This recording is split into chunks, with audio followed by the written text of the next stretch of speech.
You are listening to the CADDle Call podcast. This is the place where computer-aided design and drafting meets humor and practicality, with a touch of business acumen thrown in for fun. Jim and Rocco, the owners of Zentech Consultants, the premier U.S. technology consulting firm for architecture, engineering, construction, and manufacturing, discuss the fascinating world of CAD with some humor and some honesty. The CADDle Call podcast.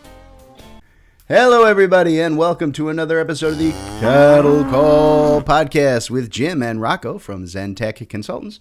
I am Jim, your mildly twisted but generally entertaining host, and with me, as always, is my partner, Rocco, who is not at all entertaining. And because he's not entertaining, it forces me to make everyone suffer through the engineering joke of the week. Okay, Rocco, are you ready for this one? I'm ready. All right. Why are robotics engineers always so happy? Why? Because they're always making new friends. Huh? Yeah, terrible joke. Yeah, that's pretty bad. It's real bad. Like, you think that's bad? How do you think the engineers feel when their only friends are robots? Anyway, nowadays, who knows? Maybe that's a good thing. So, all right, folks, we'll get off of that. All right, so we have a first-time guest on the show today. We have Sam Lytle, who is the founder of Beyond CAD, right? Software that's built around the concept of providing 3D visualizations for the infrastructure space. So, Sam, thank you so much for being on the show today, man. Thanks, Jim. It's an honor, and Rocco, you as well. Thank you. Yeah, you think it's an honor now. Wait till the end of the show. We'll ask again. So, all right. So for those of you who haven't heard of it, right, Beyond CAD is breaking new ground in the civil industry with two products, right? It's Beyond Typicals and Civil Engine. Both are adding powerful 3D viz functionality to the infrastructure workflow. Right? And we're going to get into both of those and kind of the what and the why and the how of them and 3D viz in this industry in general. But first, let's learn a little bit about Sam and what he does. So, Sam, why don't you tell folks a little bit, right? What's your background and kind of how did you end up on the 3D visualization side of this industry? Yeah, sure. So I'm from Southern Nevada, and I went to school at UNLV in Las Vegas and was studying civil engineering. And I was grateful to get an internship and later a full-time rotating engineer position at Nevada DOT, Department of Transportation. We just call it NDOT. And so this was like 2010. So I was excited to have a job because I was like, the Great Recession, if you can remember. Uh-huh. And yeah, we all can. So I moved up to Carson City and got a job with NDOT. And I just, studied civil engineering for, let's say, 5 or 6 years and had a small family. And I got into my job, got into the cubicle, and it wasn't, a few months in that I was just like, what am I doing? I hate this. Like, I just went to school for civil engineering. I didn't even know what an engineer does. And now I just can't imagine a future of this. But luckily, I was approached by a few project managers early in my days at NDOT that knew that I played around with like SketchUp and Revit, some early 3D modeling tools. And these project managers, they had this huge job of, I need to communicate complicated infrastructure ideas, concepts to stakeholders of the public. One of them was conflicting gas lines for a project in Las Vegas, that there was a high pressure gas line conflicting with proposed bridge pier placements. And then another was a diverging diamond, I think the first of its kind in Reno that was going in. So in a short period of time, both of these project managers came to me and just said, hey, we need help. Can you help us make some sort of 3D render or animation to do this? And so I was like, sure, that sounds cool. So I messed around for a week or two. Looking back at those, they were terrible, but they did the job. But we all got to start somewhere. Yeah, we got to start somewhere. And these are still my friends to this day, and we laugh about it now. But those animations did the job, and then they came back to me. They're like, man, thanks so much for doing it. You said we used to pay these vendors like $40,000 to do that sort of animation. You knocked it out in a week or two, and now we're using it on the news. I was like, $40,000, like that's my yearly salary starting out here at NDOT. And by the way, I now found something that I'm not watching the clock every second. Like, I really enjoy doing that. So anyway, early on, I decided I want to plot my course for 3D visualization. That way I could still use my education, but go into something I was passionate about. So I stuck around there for a few years, spent a year with Kimley Horn, and then in 2014, I left that world. I got my PE license. I left that world and I started Civil FX, which was just a 3D visualization shop focused on transportation and visualization. And long story short, I did that for 6 years, sold that company in 2020. And then in 2020, I used the funds of the sale of Civil FX to start Beyond CAD, because during all of my time, I'd realized, there weren't good tools. We were either using architectural tools or we were using a convoluted workflow basically built to make video games, but we were doing it for our industry. So with Beyond CAD, it was like, let's make better tools so that we can have the same opportunities for visualization that architectural and products and other industries have, and also bring down the threshold and the cost. So that's why we started Beyond CAD. It's a good answer. I like it. It's funny.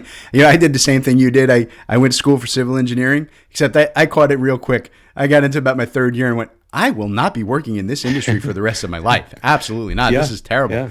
And then I got out and I got a job in the civil engineering industry and I hated it. And then I found the technology and wound up working in civil engineering for my whole life. So yeah, it's the way it goes. Yeah. But yeah, doing it on the tech side is so much and more fun. And I would see people and they were so passionate about it. They're like, "Ooh, I get to look up something in the green book, like I get to run a spreadsheet or something like this." And I was just like, "I'm glad you people exist, but I'm not you. Like Yep. I'm something different." I'm not one of your type. Yeah. Yeah, some of us need that creative outlet.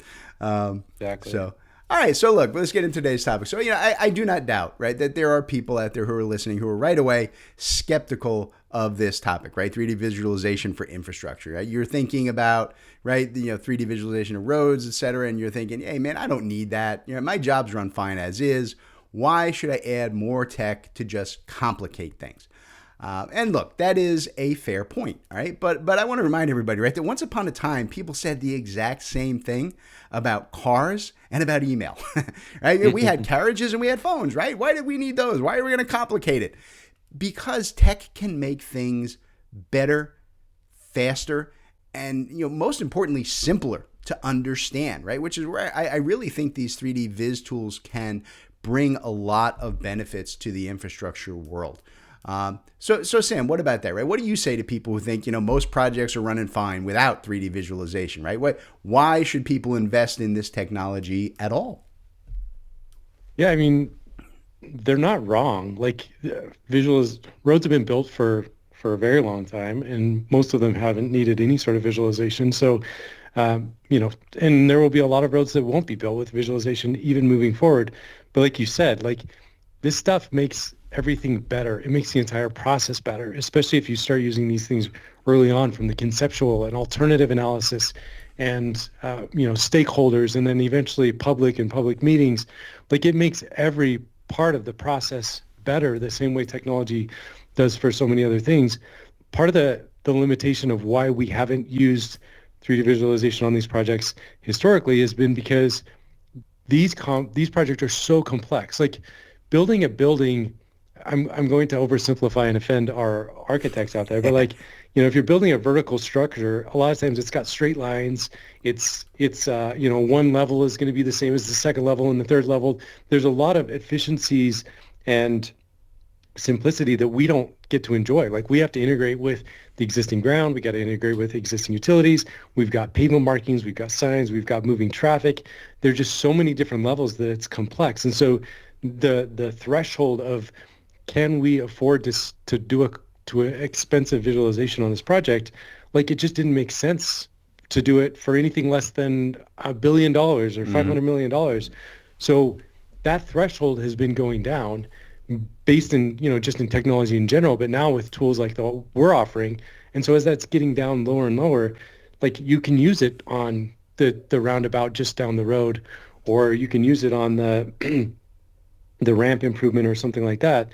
And so, and one of the reasons why I believe in this, and I've spent my career on this, is because every time someone uses this stuff, they don't come back and be like, oh, wow, that was a waste of money. Like they come hire us again, or they use our products again. So you can see this as the future, and we're grateful to try and democratize it to where, hopefully this will be used on pretty much every transportation project. Yeah, and I think it should be. I mean, I really, it's very interesting to me that this is still a point of contention, I guess, or conversation in the infrastructure world.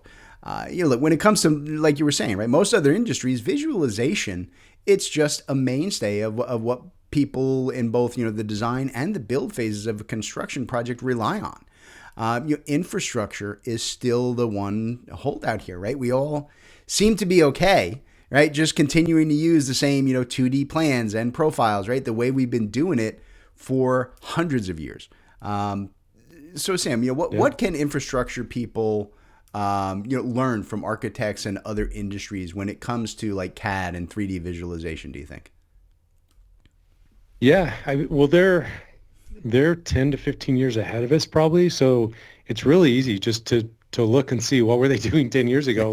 Let's try and do that. Like for a long time, it was these render farm renders where you're, spending a weekend on a render farm producing in a single image or maybe a short animation. And then it was more like real-time renders, and then it was real-time visualization, Lumion, Twinmotion, Enscape, Unreal Engine. So all we need to do is see where were they and where can we be. The thing that I've always been envious of is the cohesiveness of a tool like Revit, how we talk about BIM and infrastructure or civil engineering, but I don't think we really mean it because we don't really have it. But if you see Revit, like in that one package, you're getting design, you're getting quantities, you're getting pricing, you're getting scheduling, you are getting visualization, all in the same thing. Everything that's going to be part of that building could be in there. Every nut and bolt, every level, every layer of your wall could all be part of that model. And so when you go to render, that's it. Like you just push the render button, or you just push it out to a rendering tool like Lumion or Twinmotion. Whereas, in civil, like, and again, I know this because we're involved in, you have to be involved in all the processes to do visualization. So yes, the earthwork may be 3D, but then you got to get striping in there. That's usually not 3D. You got to get stripes. You got to get signs in there. That's usually like a sign CAD package that you got to get over. And maybe you even have like curb and gutter or ramp returns that aren't in 3D at all. They're just call outs on the thing. Bridge, like structures, those are usually 2D, which it's the year 2025. And we're doing bridges in 2D, other than some like SAP 2000 analysis or something like that. So anyway, it's an incoherent process that works because the roads get built. But how can we someday, and I'm not even pretending to try and solve this problem, but how can we someday have the Revit for infrastructure where it's all being built in a true digital twins situation in the design, so that all of these other parts, producing plans, rendering out visualization, doing quantity takeoffs, that it all can be done from the same model rather than this incoherent mess of like all these different software workflows and professionals and disciplines. Yeah, no, I agree with you 100%. We're just too disjointed with that. So Rocco, let's wake you up over there in the corner. Mm-hmm. What do you hear from our clients in terms of the 3D visualization for infrastructure? I mean, is this something that they're interested in, or do you find it's something that we kind of need to do more work bringing attention to its potential benefits? Yeah, the awareness needs to be created, and further awareness, right? And the benefits, because it's not a focus. It certainly doesn't come up in my daily conversations with folks. So that's why we've got Sam here. There you go. We start the conversations. So, all right, now look, folks, the site and civil world, yeah, we're a bit behind, we'll say. We'll be polite and just call it a bit behind in this arena, right? It doesn't mean that we're completely out of the game. There are some positive things that have been breaking in our industry around visualization, right? And Sam has obviously been one of the leading proponents of these features with his own software. And there have been some good additions and honestly, some not so good offerings in the last few years for our space. So Sam, let me ask you, right? What is our industry doing right, and what are we doing wrong when it comes to the 3D visualizations? Yeah, that's a good question. Well, I mean, back to your question about why would you use visualization if we don't need it. One of the reasons why people are using it is because it's getting written into more requests for qualification or requests for proposals. It's being written, agencies are writing it into their requirements as far as like remember, in our world, in my world, which is mostly public works stuff, transportation, and so on, like we're using taxpayer dollars and we need to communicate to them what we're doing with it. We need to get them involved in the process. And it's really hard if you invite the public to come invite them to give feedback on a project and they can't even tell what's going on because you've got some convoluted role plot on the wall. And so our industry is getting better at not just expecting it, which is, part of my mission and my job, but also requiring it. Like, let's truly get the taxpayers involved by requiring that there is some form of visualization on these projects that we're using taxpayer monies. And maybe that's, like here in Nevada, there's a landscape and aesthetic budget that I think about a lot, where it's like they want 3% of all projects to use to be used towards landscape and aesthetics. And overall, I think that's helped really beautify Nevada. Like maybe it could be something like that, where it's like a certain percentage of the design budget is used towards visualization. And so on a smaller project, maybe that just warrants a simple image render or a photo composite. Whereas on the big system-to-system interchange, we've got fully interactive 3D visualization animation. So that's one of the things that I'm seeing is it's just becoming not just expected, but required. And then again, with the visualization software, like obviously that's my mission and my career is focused on that. But there are others where they're starting to build this stuff more and more. They're starting to think more with visualization in mind, whether it be like, Open Roads Designer or InfoWorks, like the details that you need for visualization. Again, the details like curb and gutter or a driveway pan or something like that. Like those things are getting easier to model, and that in turn makes visualization better. So I think we're moving in the right direction. But again, these are harder problems. These are bigger projects, and we're going to be behind under other industries. But I think that's fine. Okay, that makes sense. All right, so I tell you what, let's take a break so we can hear from today's sponsor. And when we get back, I want to talk with Sam about his particular software offerings in the visualization space and what they can do to make our infrastructure jobs run a little bit more smoothly. All right, so stand by, folks. We'll be back in just a minute with more of the CADDle Call podcast. Hey everybody, it's Jim and Rocco from Zentech Consultants, and we wanted to talk to you guys today about Managed CAD Services by Zentech Consultants. Look, every one of us out there in the design space, we're looking for that power person who can handle all of your standards and templates and file structures and answer all your CAD problems, but we run into two big issues. Number one, those folks don't come cheap. Especially when you start adding in all of the taxes, insurances, and time off and stuff you got to add in. And then you've got to find someone that you can trust. And that's where Zentech Consultants come in, because I got to figure you guys are listening to us every week talk. You got to trust us. And we come in and handle all your CAD management needs for you with our Managed CAD Services contracts, an annual contract where we can be your CAD manager, doing all the things that you need done for an affordable rate with people whose technology acumen you know and trust. So Rocco, why don't you tell folks where they can find out more about Managed CAD Services and get the ball rolling? Yep, you can hit up our website, zentechconsultants.net, and if you go under the services section, you'll be able to see the details. You could also give us a call, 866-824-4459, or drop us an email, sales@zentechconsultants.net. There you go. All the CAD management help that you need but have not been able to get is available with Managed CAD Services by Zentech Consultants. Hello, everybody, and welcome back to the CADDle Call podcast. We're talking with Sam Lytle of Beyond CAD today about the benefits and processes of 3D visualizations for the infrastructure world. And in the top half of the show, we were talking about the pros and cons of these tools. And in this half of the show, I kind of want to talk about Sam's two offerings, right, in this space, right? You have Beyond Typicals and Civil Engine. So Sam, we're going to make it easy, right? Let's start with the description of both of those systems, right? What are they, and what do each of them do specifically for the infrastructure space? Sure. So let's start with Beyond Typicals. So actually, I'm going to rewind back and tell one of our failed products. So when I first launched Beyond CAD, we tried to launch our first product, which was called Beyond CAD.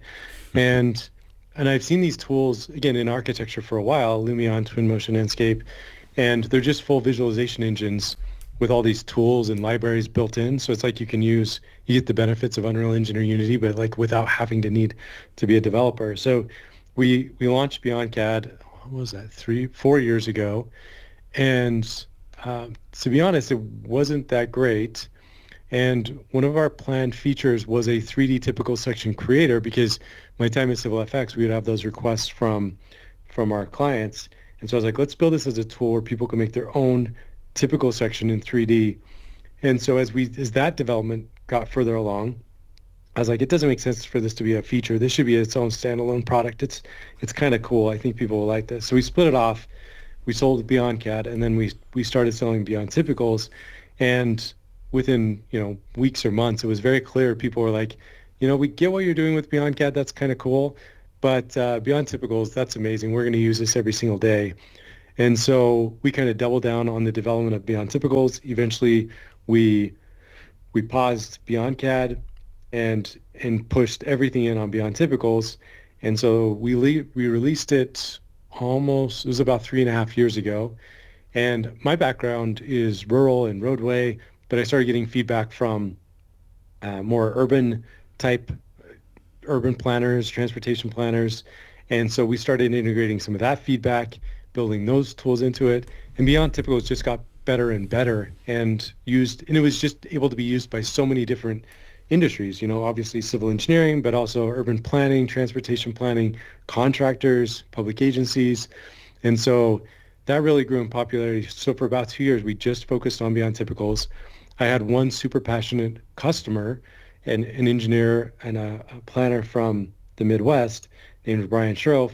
And essentially, he's like, this is so amazing. I want you to hire me. I'm going to quit the engineering world to join you. And so I was able to hire him almost 3 years ago. And if anyone's interacted with our software or our team, you've probably interacted with Brian. He's been fantastic. And so about a year and a half ago, I realized, okay, this Beyond Typicals thing is working. We just pushed out version 3. Let's go back to that original idea. We still need a full I guess before I go there. So Beyond Typicals, you don't need anything to get started. You just drag and drop 3D typical sections to build out your road. You can add bike lanes and parking and sidewalk and medians, and it's super easy to use and it's very dynamic. And so you can change things on the fly. And then the goal is to make image and video renders that you can use for proposal graphics or public outreach or PowerPoint, whatever. So about a year and a half ago, we said, let's go back and revisit that idea of making the full-featured 3D visualization engine that we attempted to early on. And so rather than take our original Beyond CAD and that code, which was in Unreal Engine 4, we forked Beyond Typicals 3, and because it was such a solid product and so many people liked it so much, and then we just pushed that to do kind of the same thing. So in May, we launched that publicly, and it is what I've wanted to do for almost a decade, which is make a transportation 3D visualization engine. It doesn't make the road surface for you. You do need a base model, but you take your base model from like InfoWorks or Open Roads Designer or SketchUp. You export that as an FBX or an OBJ. You import that into Civil Engine. You apply textures. We have an asset library of like over 1,000 3D assets. You place those on your scene. You place traffic. We've got advanced traffic with intersection controllers. You set up your cameras and you render it out. So basically, it allows you to take a 3D model of your projects and make a photorealistic animation rendering or still image rendering of it. So that one's still new. We just released version 1.1, but now we have both of these products. They're complementary. You can't really do the typical section stuff with Civil Engine. You obviously can't do the Civil Engine stuff with Beyond Typicals. But we are seeing a lot of our Beyond Typicals users now interested in Civil Engine and now becoming customers of both products. Yeah. And I will say the ease of use of these, right? Because we've just so everybody out there knows, we've known Sam for a little bit. We talked about potentially becoming partners. We wound up not doing that, but Rocco and I saw the product, saw everything it does, and didn't even care. It's that good. It really is just a remarkably powerful, remarkably easy to use system. And if you guys have not seen it, y'all need to go out and go. Where do they go on the web, Sam? Tell them where to go. Yeah, I mean, you can go to beyondcad.com. You can also go to civilengine.com or just search up Civil Engine or search up Beyond Typicals. Um, and yeah, check those out because they are like we're fighting an uphill battle. And I knew that. I knew both where the opportunity was also the challenge. And that is what you started this conversation out with, which is our industry doesn't expect 3D visualization. So they're not out there searching like how can I spend money on the next visualization tool? We've got to change the industry. We've got to convince them that it's necessary. So we don't have a lot of direct competition, but we also don't have budgets that are set aside to buy our software. And so that's been an interesting challenge. And again, the opportunity where there's just so much room for growth. I think in 5 to 10 years, this will be commonplace for any engineer, any engineering firm. And yeah, so please check it out. And I'm on most demo calls. Like we're a really small team, but we're really passionate about this.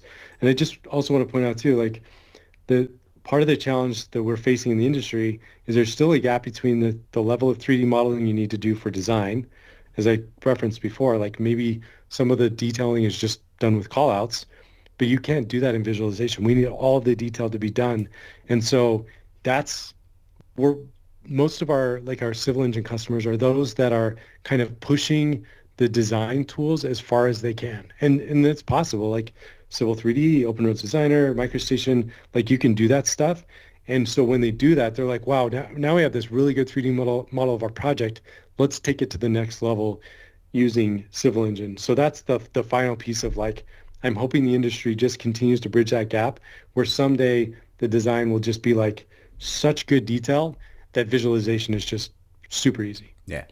No, and that's what I hope, a show like this will get out there and start, at least getting folks who haven't considered it before to stop and go and visit the site. So, all right. So, I'm going to take, exactly what you just said, right? And I think that's a great point. 3D visualization, it's not entirely new to the infrastructure space, right? There are a number of those civil design tools out there that have, like Sam was saying, right? Basic visualization capabilities, right? Even some light animation functions that are built into those CAD systems. But I find like they're rarely used except on those really, really big jobs to build presentations for presentation boards for public venues and really big projects. And I think that a lot of that has to do with the difficulty of those CAD processes. And it's just not a CAD system's focus, right? It's not what CAD systems do. Even the 3D based ones, it's not what they're meant for, right? The visualization side. So Sam, when you were talking about it, right? So I'm sure you've used, right, in your career systems like Civil 3D and MicroStation and Esri and so on for visualization work. What are your thoughts in general on their capabilities and where do you see your product fitting into those spaces? Yeah, well, it's been a while since I've used a lot of them. I mean, based on what we're hearing from customers, there's still those features sometimes are an afterthought. And I get it. Like if I was these big organizations, I wouldn't like the stuff that they're doing is working. They're making a ton of revenue. Roads are still getting built. Sites are still being created. So why, double down on visualization that's not even an industry standard yet? So, but I mean, if you did use them, like let's say that you did rendering straight out of MicroStation or straight out of Civil 3D, like it's not going to look as good. Like it will look dated compared to what we're doing because we're using Unreal Engine 5, which is the same game engine that's used for Fortnite and Rocket League and all these AAA video game titles. So we are leveraging technology that someone else has built and perfected with lighting and texturing and all these things to take those base models to that next level. So I do think that a lot of these big organizations are looking more into like, let's not build this into our software, but let's kind of look at other workflows or other tools. Like, for example, I know, Autodesk has been partnering more with Epic Games on Twinmotion and Unreal Engine. And I think that's really smart. I think that, you know, I don't see a huge jump coming in 3D visualization built into these CAD tools. I just see more partnerships, and that makes sense because it would take them so long to get to the same level that Unreal Engine or Unity or Lumion has gotten. And, and hopefully we're part of that story. We're part of like partnering and the things customers are using to like let's not worry about doing visualization in the same workflow. Let's branch out and get it into other products that are built specifically for this purpose. Makes sense. I like it. All right, so Rocco, look, we have tried, right? We've done like training and service offerings around, those CAD-based 3D visualization tools in our past. So I want you to tell people, how did that work out for us, and why do you think we got the results we did? It didn't really work out that well, and I think it's for a number of reasons. There's so many areas of Autodesk, right? And those of you that have been following the partner channel changes and so on, I mean, there have been partners in the past and still are that focus on some of these core areas. Personally, I was never with a partner that was, and so trying to break into that space was never really easy.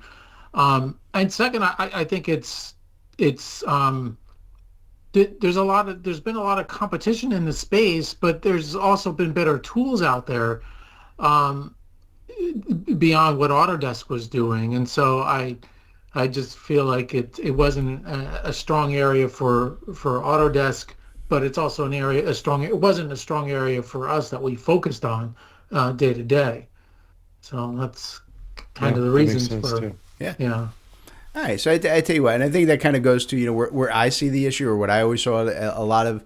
I think what keeps people from jumping on board with the 3D visualization, it's the idea that it is really difficult to do, right? That every step in the process is going to cost you hours and hours and hours of time, and you really need to be a specialist in that type of work to make anything that would even be worth presenting. And I think that Sam disagrees with that, and that his tools are simple enough for really anybody to be able to use. But that thought process does bring a question to mind that I wanted to ask about both Beyond Typicals and Civil Engine, Sam. And you kind of started talking about this a little bit earlier, right? That both of those products are built on the Unreal Engine, right? Which it's famous for powering like hyper realistic video games. And my question is, why choose a game engine as your foundation, right? And what does that mean in terms of ease of use for engineers who aren't 3D artists working in that animation space? Yeah, well, the alternative is to either not build it on a game engine or build our own game engine. Both of those are unrealistic for what we're trying to do and how fast we're trying to do it. We used Unity at my previous company, Civil FX, and to good success, and so I saw the value of how good these were getting, and the value of real-time visualization as opposed to those old render farms. And then long story short, with Unreal Engine, I was able to be part of their mega grant program. So they gave me lots of money to do some projects, and so always nice when people give you lots of money. Yeah, I'd like to know seriously. what that's like. It's a very clear decision at that point. Actually, I'll tell you a quick story on that. So Unreal Engine had the mega grant program. This was probably like 2018, and they made so much money with Fortnite that they decided to give some back to the community, and especially like AEC, they were trying to get going with using Unreal Engine. And so I post a lot of stuff on LinkedIn, and they reached out to me. They're like, hey, you're doing interesting stuff with visualization in AEC. Like, you should apply for the mega grant program. And so I was like, free money? Like, let's check that out. So I checked it out, did an application, and I got accepted. And so they gave us funding to do, it was a distracted driving VR simulator that we did a few years ago. And I felt guilty because this money was Fortnite money. And my oldest son was probably 7 or 8 at the time. And he really wanted to play Fortnite, but I wouldn't let him because I was like, I'm in this industry enough to know that this is this is like addictive and it's violent and you're just a kid and all this stuff. Being And a good so dad. trying to be a good dad. Don't worry, I'll pop that bubble in just a second. But uh, so we did this, the first mega grant, we did the project, we did pretty well. And they're like, we allow people to apply for a second mega grant when they do good on the first one. So I applied for a second one and I got the second one. And at that point, I went to my son. I was like, okay, son, it's time. It's time for Fortnite. They've paid me So enough. they paid me Now you enough. can go They bought me. return some of it. So now, him and his little brother, pretty much every night, they're still playing Fortnite. And that was like, I don't know, 7 years ago. So anyway, we're using Unreal Engine. And sometimes we get on these demo calls with people and they're already using some sort of complex system like workflow like we did at Civil FX, where they're already doing some of the development. They build up their asset library. They've got a traffic system. And so they're looking at my tool and they're like, well, can it do this? Or can we import Vissim? Or can we export back into Unreal Engine? I'm just like, no, if you're doing Unreal Engine and it's working for you, like just keep doing it. Like we're not building this for you. We're building this for someone that has no background in visualization, no background in gaming engine. They may not even know what Unreal Engine is. They're so busy doing their day job of designing good roads and bridges and civil projects that they don't know this world. And so it has to be easy and intuitive. And the downside is we have to draw the line somewhere on all these features. Like we got to make it simple to use and do this one thing really well. So there are times where I turn people away because, again, our goal is to democratize visualization for transportation and civil projects. And if people are already doing that with a more complex workflow, I think they should just keep doing that. Yeah, that's it. Keep it simple, man. It's always the right answer. So. Yeah. All right. So, as always, folks, everybody who listens know I like to end by letting our guests have a chance to talk about a topic or a tool or whatever else they want that I didn't think to ask them about. So, Sam, what else do you think that people should know about the 3D visualization arena before we wrap it up today? Sure. I mean, that's easy, and that's AI. Like it's coming quickly, and I think it's going to change our industry. And in some ways, obviously that's scary, but in some ways, like especially now, there's so much opportunity, and it interacts with our world on two fronts. One is it's writing code, so it's making our stuff better. So our team is very small. We have 3 full-time employees, and we have a few part-timers that help us from time to time, and we're still able to push out and support these 2 incredible products. Part of why that's easier and we still don't have to grow our team is because we're able to leverage these AI tools. The other front of AI that impacts us is the generative media. So you can create images or videos with generative AI. And so you try and do that for a transportation project and it just looks like garbage because it's not going to get every stripe right. It's not going to get like the cars are driving in the wrong direction. Maybe someday that's going to change. But what's exciting is right now we're riding that momentum and that wave to make our stuff even better. So I just did a project. It's a piece of property I own in Southern Nevada. It's 25 acres. And I was like, what if someday I could make this into an Airbnb style resort? And so I made the model with photogrammetry. I chopped it up with SketchUp. I imported it into Civil Engine. I did, made it all realistic. But then I wanted to tell more story than what I could with just the polygons. And so I used generative media to what if we actually dug caves into the rock in this desert in Southern Nevada? So rather than trying to make this complex model of a cave, I just made a generative media video showing a fly-through of a cave hotel room or like an A-frame cabin, or someone getting married in this amphitheater up on the top. And so these videos would pop up through this, and you can see it if you go to our Beyond CAD YouTube channel. So there's just this huge benefit of AI to make our stuff better. And one thing we're going to be doing in our next version of our products, and hopefully we'll get out Beyond Typicals for this year in 2025, and that is generative 3D models. So we're going to call it Boost 3D or Boost Assets. And basically, you type in a prompt. So let's say you need a specific type of traffic cone. You type in a prompt and it creates a 3D model of that traffic cone and you just import it in. So now you don't have to hope that we have it in our library or go model it yourself or go buy it. You can just have it generate, or maybe you want a food truck because a food truck is going to be adjacent to your downtown project.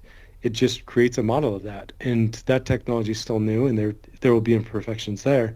But that's just one example of how I think this is going to make everything I'm saying, like, oh, we need it to be faster, we need it to be cheaper, we need it to be easier. All of those things are going to get more and more true as we're able to leverage this AI over the next 5 to 10 years. Yeah, and I think you're so dead on with that. I mean, it's always been a limiting factor in any kind of advanced visualization tech, regardless of the industry. The need to keep these massive databases and update them in libraries of parts and components and pieces, and that's something where AI just changes it. Where it's just like, look, just build this. Yeah. And that literally changes the whole thing, and this becomes a massive world to play in. So that's awesome. All right, folks. So on that note, we are going to get out of here. But I want to take a minute, just thank Sam one more time for being here, and hope that he will come back to keep us up to date on all the cool things that he is doing over at Beyond CAD. So Sam, much appreciated, brother. We didn't scare you off, did we? No, this was my pleasure. I appreciate it. Thanks to the both of you. That's the way we make Rocco stay quiet most of the time. He creeps people out. So, all right, guys, enough of torturing Rocco for today. We're going to get out of here. We'll catch you next time on the CADDle Call podcast. All right, everybody, today's CADDle Call was brought to you courtesy of Zentech Consultants. That's Rocco and I. Zentech Consultants works with design and manufacturing firms to help our clients purchase and implement the software that they need in these complex industries. We provide a single point of contact for clients to buy, develop, and learn the most vital software systems for your specific needs. Zentech strives to be your trusted technology partner from your initial needs all the way through long-term support and training for your entire staff. So Rocco, why don't you tell them how to reach out to Zentech? All right, yeah, you can reach out to us through zentechconsultants.net. You can email us at sales@zentechconsultants.net. Or you could even call us, 866-824-4459. Excellent. We look forward to hearing from you all.